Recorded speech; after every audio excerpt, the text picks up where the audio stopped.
ஆலயா cotton trending வேட்டிகள் ஷர்ட்டுகள். Kanchipuram மாவட்டத்தை சேர்ந்தவர் 16 வயது சிறுமி. அதே பகுதியில் உள்ள பள்ளியில் 11ஆம் வகுப்பு படித்து வந்தார். இடைநிற்றலுக்கு ஆளான மாணவி பள்ளிக்கு செல்லாமல் திருவண்ணாமலை மாவட்டம் செய்யாறு அருகே உள்ள ஒரு கிராமத்தில் வசிக்கும் தனது பாட்டி வீட்டிற்கு வந்து தங்கியிருந்துள்ளார். அப்போது சிறுமியிடம் அதே பகுதியை சேர்ந்த பக்கிர வாலிபர்கள் சிலர் நைசாக பேசி ஆபாச வலை விரித்திருக்கிறார்கள். பின்னர் சிறுமியை பாலியல் வன்கொடுமை செய்ததாக கூறப்படுகிறது.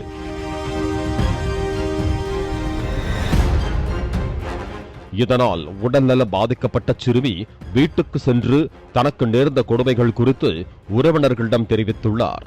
இதனால் அதிர்ச்சி அடைந்த அவர்கள் சிறுமியை உடனடியாக அருகில் உள்ள மருத்துவமனையில் சேர்த்தனர். மாணவியின் உடல்நிலை மோசமாக இருந்ததால் மேல் சிகிச்சைக்காக காஞ்சிபுரம் அரசு மருத்துவமனைக்கு அழைத்து சென்றனர். அங்கு அவருக்கு தொடர்ந்து சிகிச்சை அளிக்கப்பட்டுள்ளது. பாலியல் ரீதியாக துன்புறுத்தப்பட்டது 18 வயதுக்குட்பட்ட சிறுமி என்பதால் குழந்தைகள் அவசர உதவி எண் 1098க்கும் காவல் கட்டுப்பாட்டு அவசர உதவி எண் 100க்கும் தொடர்பு கொண்டு தகவல் அளிக்கப்பட்டது.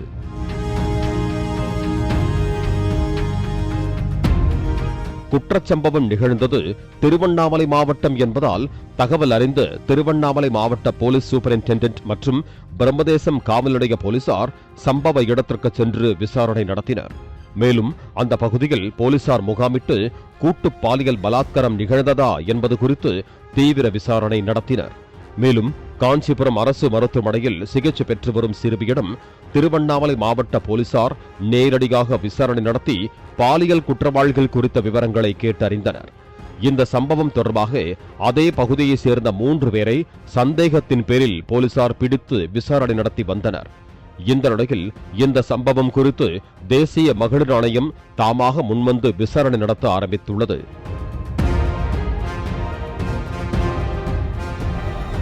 இது தொடர்பாக வெளியிடப்பட்ட அறிவிப்பில் திருவண்ணாமலை மாவட்டம் செய்யாறில் ஒரு சிறுமி கொடூரமாக கூட்டு பாலியல் வன்கொடுமைக்கு உள்ளாக்கப்பட்டதை தேசிய மகளிர் ஆணையம் தாமாகவே முன்வந்து விசாரணைக்கு எடுத்துக் கொண்டுள்ளது.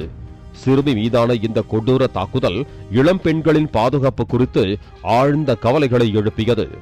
இதுபோன்ற ஈவிரக்கமற்ற கும்பலுக்கு எதிராக நடவடிக்கை எடுக்க வேண்டும். சிறுமிகளுக்கு எதிரான வன்முறை என்பது மனித உரிமைகளின் பெரும் மீறலாகும். இந்த மிருகத்தனமான செயலை ஆணையம் வன்மையாக கண்டித்துள்ளது. இது போன்ற சம்பவங்களுக்கு உடனடியாக கடுமையான சட்ட நடவடிக்கையும் தேவை.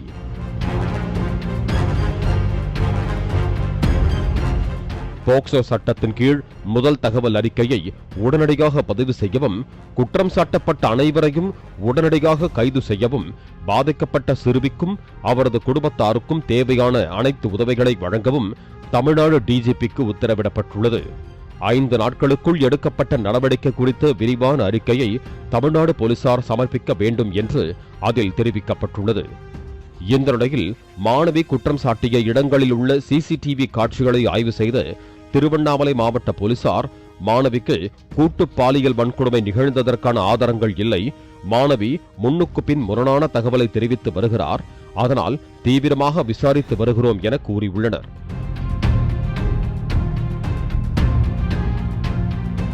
இந்த நிலையில் மேலும் விசாரித்த போது மாணவியிடம் ஆசை வார்த்தை பேசி சில இளைஞர்கள் பாலியல் துன்புறுத்தலில் ஈடுபட்டிருக்கிறார்கள். சிறுமி என்பதால் நிச்சயமாக அந்த இளைஞர்கள் மீது பாலியல் வன்கொடுமை மற்றும் போக்சோ சட்டத்தின் கீழ் கடுமையான நடவடிக்கை எடுக்கப்படும் என விசாரணை அதிகாரிகள் தெரிவித்திருக்கிறார்கள். ஆலயா காட்டன் ட்ரெண்டிங் வேட்டிகள் ஷர்ட்டுகள். பிளே ஸ்டோர் மற்றும் ஆப் ஸ்டோரில் இருந்து பாலிமர் செயலியை QR கோடு மூலம் பதிவிறக்கம் செய்யுங்கள். செய்திகளை உடனுக்குடன் பெறுங்கள்.